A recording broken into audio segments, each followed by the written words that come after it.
something about an uninterrupted conversation, no phones, no nothing. It's just like you actually get a really deep dive with people you care about. It's cool. Yeah. And it's really cool when you talk to people that have done like some pretty crazy shit. Like, oh yeah. Playing nightclubs in Turkey while in law school. How about that? That's like, I love that, dude. I love I played that show in particular. I didn't really go into detail because I didn't want it to be super long. I was talking for so long and I just realized that as I was talking, I was like, oh my God, I'm talking for like 20 minutes. No, we love it. But that show that I played, there's a guy that owned that club. And his name was Shafiq, if I'm not mistaken. That was his name. And they were very like, everybody at the club was like, listen, this guy is like the man. And what they do is DJs only play 1 hour and then they swap. And it goes like 1 hour house, 1 hour hip hop, 1 hour house, 1 hour hip hop. I was like, okay. So he's like, you're going to play 1 hour. I was like, okay. He's like, but you have the best hour. And it was like 2 a.m. to like 3 a.m. And I was like, gee, or no, I think it was 12 to 1. Sorry, 12 to 1. So I was like, okay. So I went up there. I started at 12. And about 30 minutes into my set, this guy, Shafiq, the owner of the club, ends up in the DJ booth with me. Now, the DJ booth at Sky Bar was like surrounded by like the bar. It was like in the bar. And there was people pulling up in their yachts behind us, like listening to music. And we're at the top of this, like the basically the rooftop of this building, this massive building, right? And so he gets in the booth with me and he just starts grabbing things. Now, I used to drink, but I wouldn't drink often. It was like, like if something crazy like this particular it's like a party situation, trick almost, right? It's but not even. Like most of the time when I DJ'd, I wouldn't drink. But like if I did a crazy show where like I'm playing, Beirut Sky Bar, it's like the owner of the club is in the bar, we're drinking. And I was like, all right, we'll drink. So he starts just grabbing. I don't even know what he's grabbing. He's just grabbing alcohol and just pouring shots and we're just taking them. He stays in the booth and I'm thinking, okay, I'm almost done. I planned for like a 1 hour set. It's like 12:55 and the second DJ comes up, like the DJ after me comes up to like go on. And Shafiq's like, no, go away. And I'm like, he's like, keep going. And I'm like, okay, but like how long? Like, what do we? So I was like, all right, maybe he wants to play like another 20, 30 minutes. So I play like 20, 30 minutes and we're still going.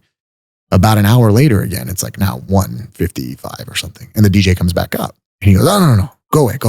And he keep playing. And we're just taking shots, by the way. And I'm like trying to tell him like, yo, I got to be coherent. Like we got to chill. Like I can't. So like every 5 shots that he took, I would take like half a shot and then like spill the rest over my shoulder. Like I couldn't drink like him. I ended up playing until like 4 a.m. And I don't even know where I found the music. I'm pretty sure I played songs twice. There's no chance I didn't play songs twice. Yeah. 4 hour set. And everybody was going nuts. And the guys, my buddies that live in Beirut, they came after the club and they were like, dude, he really loved your set because they don't do that. This is the first time we've ever been to Sky Bar that it was 4 hours of just straight house music. Like it wasn't like, but I kind of did like a lot of throwbacks. It was at a time when like Avicii was still alive and like things were just, that era of music that was like really like vocal heavy and very like people just loved to sing along to the words. So it wasn't just a dance, but it was also like a really good time energy wise. So I played till like 4 a.m. I get done and I'm like fucking exhausted. And I like sweat through like 18 shirts, hairy Persian guy. And so we go down, we get in my buddy's car and he's dropping us off at the hotel. And he's like, hey, go upstairs and grab your swim trunks. And at this time, it's like, I don't even know what time it is. We went and got food. It was like 5:30. The sun was coming up. So we went and got, because I was starving. We went and got food. Actually, I lied. He took us to, I completely missed this segment. I was beat. He's like, hey, are you down to go to another club? I was like, another club? I'm like dying right now. It's like, I just played like a 4 hour set. I'm tired. He's like, you have to see this club though. I was like, why? He's like, just trust me. He's like, so we pull up. It was BO 18 or below 18. I forgot the name of it. It's one of those two. It used to be a cemetery, a grave. And what happens is you go underground and when the sun's rising, this is like an after hours club. When the sun's rising, they open the top where they used to drop like basically bodies through and you watch the sunrise while you're partying. And it's like underground. Whoa. Club. 18 feet below or something. Fucking crazy. Right now, that's not even the crazy part. The crazy part is we get done. And at this point, I couldn't stay for more than like an hour, I think it was. And I was just like, guys, we got to get food and I just got to get the hell out of here.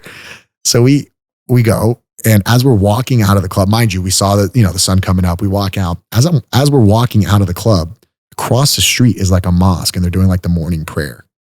So you literally walk out of a club and across the street is a mosque doing the morning prayer. And you could hear it. Like you could hear them literally praying. And I was like, wait, what is going on right now? And it was the biggest mind fuck. It was like the biggest trip for me. I didn't know. I was like so confused. He took us to get food in this area that like looked like Little Italy. It was like a rocked road with like rock walls. Parked the car like right outside of this, the shop. Got some breakfast. Took us to the hotel. He's like, hey, go upstairs, grab your swim trunks and be down in 30 minutes. And I was like, dude, do you guys sleep? Like, is there any time of the night that I'm supposed to actually get rest? What do you mean be down? No. Yeah. And my brother looked at me. He's like, YOLO. I was like, no. I will die today. Like, if I don't sleep, I'm going to die. Like, this isn't going to happen. He's like, let's just do it. So we go upstairs, grab our swim trunks. We come down like zombies, right? And we go to this, what at the time I thought was a yacht. It was not a yacht. It was a boat. But I thought it was a yacht. But once I heard your yacht story, then I realized it's not a yacht, it's a boat. So we got on this boat, right? And it was like maybe a 20-person boat. So it was a pretty decent sized boat. And they take us to like this island. And so we're just like flying for like hours in this boat to this island where we jump off and like go and eat a bunch of like lobsters and oysters and shit next to the water. And I was tripping the fuck out. I literally did not sleep. And I couldn't believe it. I was like, you guys, I told my brother, I was like, listen, you guys just party different here. Like, we don't do this shit in LA. Like, oh yeah. This does not happen, bro. And I realized that, playing shows in like other parts of the world. And I guarantee you, Morton's probably got much, much crazier stories. But thank you for watching. Don't forget to drop a like if you enjoyed the video. And subscribe and hit the bell for a whole lot more to come. Thanks for tuning in to Studio 22.